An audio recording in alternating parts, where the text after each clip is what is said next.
My name is John Burris, and thank you for watching this short video today called Fascia and Aging. In this video, I hope to share with you some exciting ideas about how to age healthily and how important your fascia is in your life. And when you make your fascia important, your aging goes so much easier and pain-free, and a lot of those problems just don't happen because you've respected your fascia. So to begin with, we need to understand what fascia is. If you haven't watched my first video on what is fascia, I'll give you some refresher courses here. But when it comes to aging, it's vitally important to understand and respect your fascia, and your aging will be so much better. And most people are going in the wrong directions because we're following a model that's perhaps hundreds of years old, and that model is broken. And the more people follow that model, the more our bodies wear down. So I'm going to share with you some new modeling on how to stay healthy as you age. And making your fascia important is really going to be at the keystone of that experience. So here we go. So here's a comparison. On the left-hand side, we have a healthy piece of meat. And you can see all the white stuff, the marbling, that's the fascia in a healthy piece of meat. Not just what you can see, but it's all these small little ribbons as well. And that's a healthy tissue. Our human body's not much different. On the other side, we see beef jerky. And what beef jerky is, it's dehydrated meat, where the fascia is dried out. The liquid's sucked out of the tissues. That's how most people age, because their fascia dries out, and the liquid dries out, and they lose their liquid nature because they haven't done the right things to take care of their fascia. So looking at our human perspective here, most people age by drying out because their fascia dries out, it hardens, it stiffens, and it glues together. So for most people, that's their normal aging process. They call it aging. It's not aging, it's called poor aging, or doing the wrong things as you age.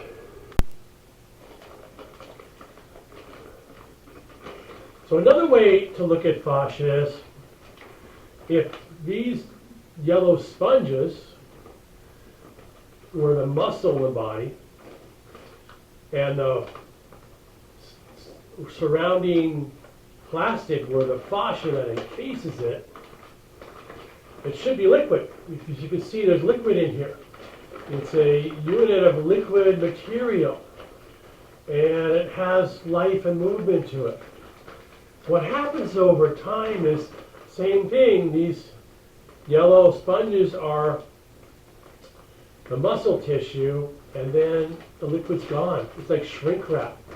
It shrinks, and so as the muscles lose their ability to expand and contract because they're too tight and too hard, they pull the fascia tighter like this shrink wrap, and they lose their moisture. So this is all, there's no moisture in here. It's all dried out because the muscles are too tight, and the fascia starts to shrink like shrink wrap, and it shrivels up. And that's what happens. The fascia is also responsible for holding us upright. When the fascia dries out and shrinks, we shrink as well. And this is how most people age, because they shorten the fascia in their body, especially in the front of the body, start to round the back. They lose inches every year because their fascia is shrinking and pulling them down. That doesn't have to happen. That happens because people are doing the wrong things as they age. This is not supposed to happen. As you stretch the front line of the body, everything opens up, and you don't shrink because your fascia stays long. Most people tighten their core, which makes them shrink. They do excess weight training where they tighten their shoulders and their chest, and makes them shrink. They emotionally roll their shoulders forward, which makes them shrink. They have poor posture, and that's an attitude shift. So when you do all those things, your fascia shrinks, and you roll forward, and you lose height, and you age fairly quickly when you do that because you're not doing the right things. The health of the body is really the health of the fascia. Fascia incorporates into everything else. For example, the fascia will connect to the bone, wrap around the bone, go inside the bone. It supports the bone with nutrients. And when the fascia is hard and dried out, it affects the bone negatively. Also, the fascia is responsible for our joints. If we look at this model here, if our fascia is too tight, that runs up and down the leg, it starts to pull the joints out of place.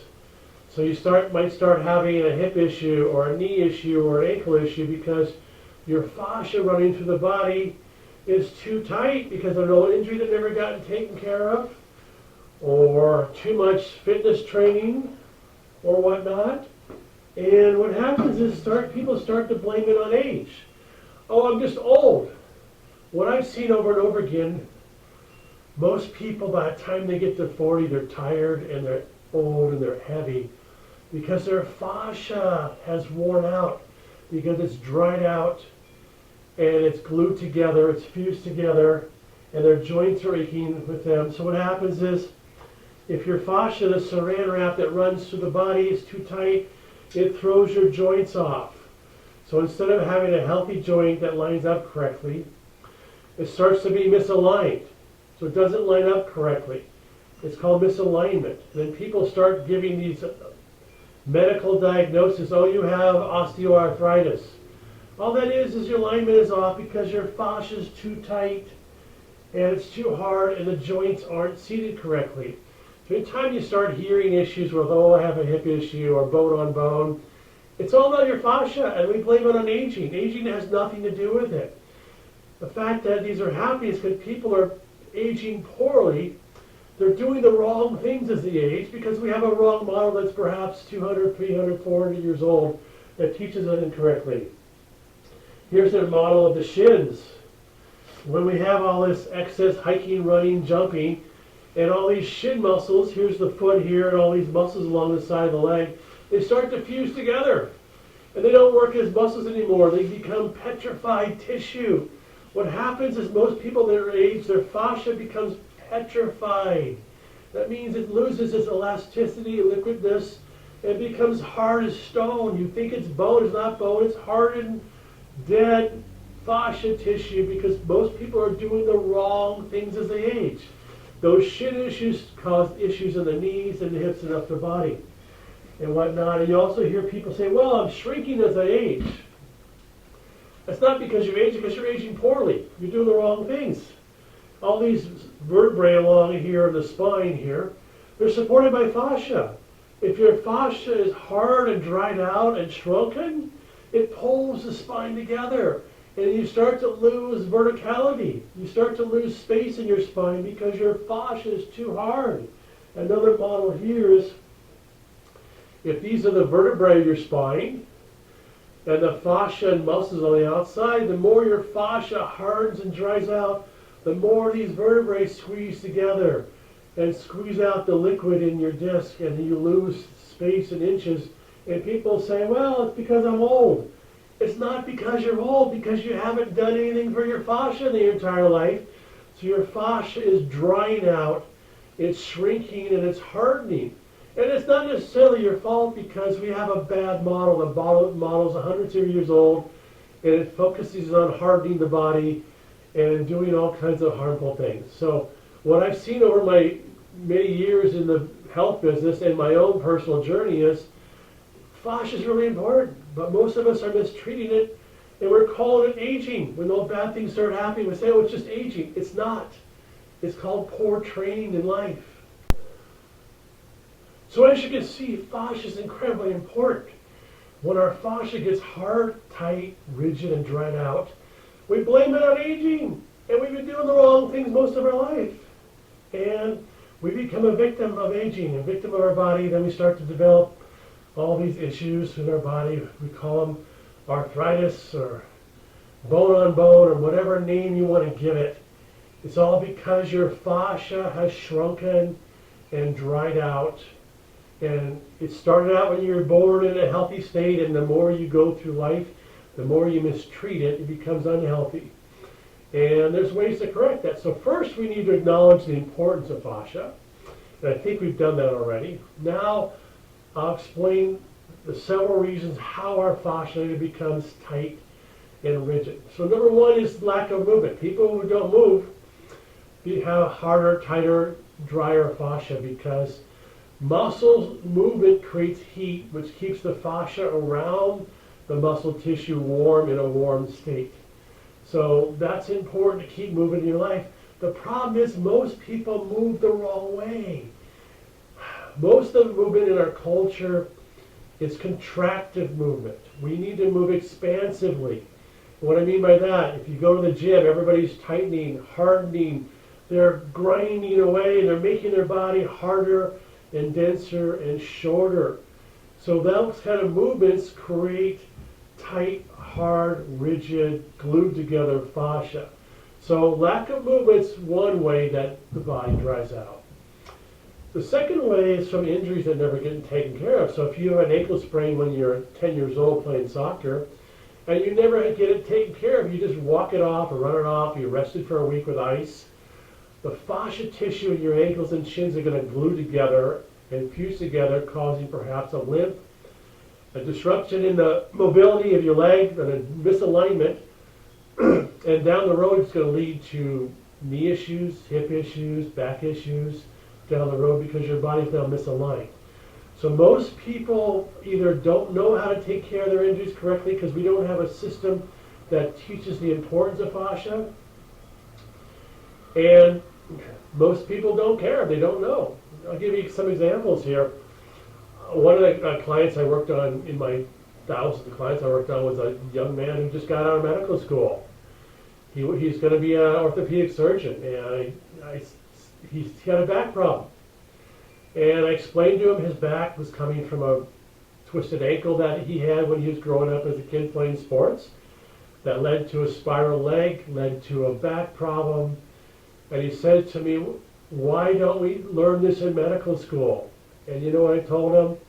If you learned this in medical school, you wouldn't have a job. You'd be working at some convenience store, because the old model of thinking, the old anatomy, doesn't want people to know that their bodies are connected and the fascia is important. They work on a mechanistic approach where if your back hurts, it must be coming from your back. So they don't teach this in medical school. Another third or fourth year medical student I talked to, I asked her, "Have you ever heard of fascia?" And she says, "Well, I think I heard about that once in a lecture for like 3 minutes once." So these are medical students. They don't study fascia. And these are the people go to for advice. So you're not going to hear much about fascia and the importance of fascia from the medical community because they don't know. They teach old anatomy, and there's another video coming here soon that will show you the difference between old anatomy and new anatomy. So we need to do a better job correcting our injuries so the fascia stays soft and healthy. Another way that we keep the fascia hard is through fitness training. Fitness training tightens, hardens, shortens everything. And people think that a hard body is a healthy body, their core work and their chest work and their arm work.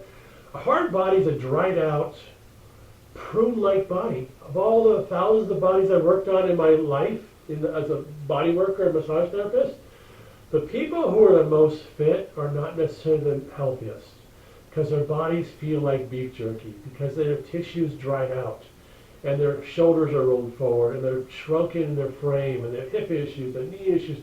But they keep doing it because that's what they're told to do.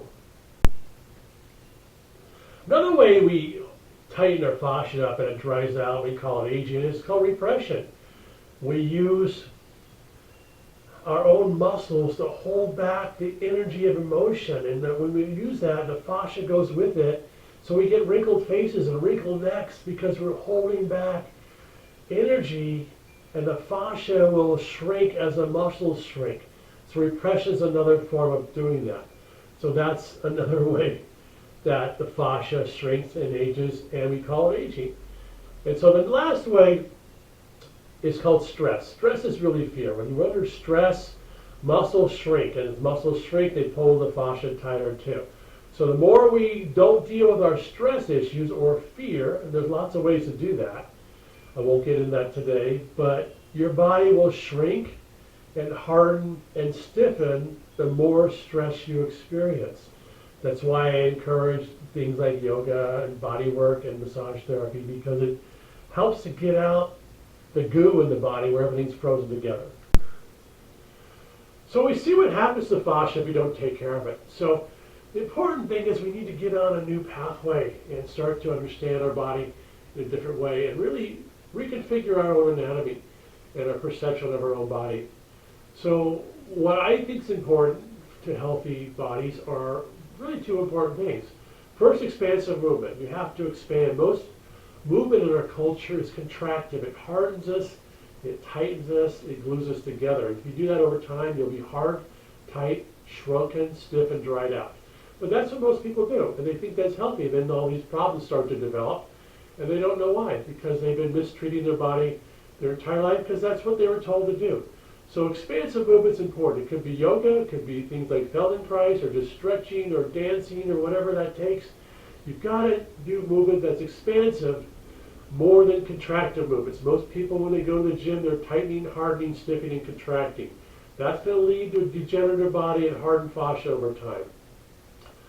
The other thing you need to do is body work. Massage therapy is a good start, but a Swedish massage doesn't necessarily address the fascia. You have to get specific fascia body work because fascia has different properties. It responds differently to touch than muscle tissue does. So fascia body work is done in a specific way by a trained professional, and that helps to release the hardened fascia areas in the body. So those are two important things that I feel is important as we age to incorporate into our life. And when you do that, you start to feel much better. Your joints don't ache. You don't have the compression, the shrinking. You don't dry out and you don't harden your body. Basically, you stay alive and healthy in your body. So thank you for watching this video. I hope that shed some light on the importance of fascia and aging and how we could do a better job at aging. But right now our models are broken. And I'm hoping to present a new model to you and share with you some of the things I've learned over the last 40 years or so. So if you'd like to learn more about me and see some of my leading edge videos, you can subscribe to my newsletter at johnburris.com, or you can subscribe to this channel for more leading edge videos to come. Thank you so much.